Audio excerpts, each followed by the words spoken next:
आसतु जानिबा कर्कट राशि विषय रे। कर्कट राशि व्यक्ति विशेष माने साधारण उच्चता विशिष्ट ही थांती, प्रशस्त बक्ष एवं कपाल ही थाए, पुरीला गाल ही थाए, रसपूर्ण और रागी शरीर ही थाए, सुंदर दांत एवं शरीर हाथ पाद नाक अपेक्षा छोट ही थाए, मुख गोलाकार ही थाए एवं विशेष करी एमाने श्यामल वर्ण किंबा गौर वर्णर देखा मिलता।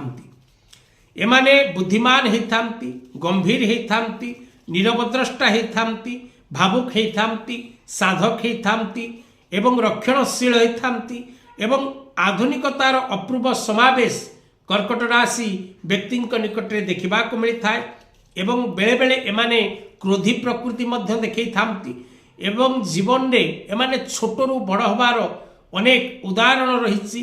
एमाने निज परिश्रम द्वारा साधना द्वारा ऊपर को उठी थांती।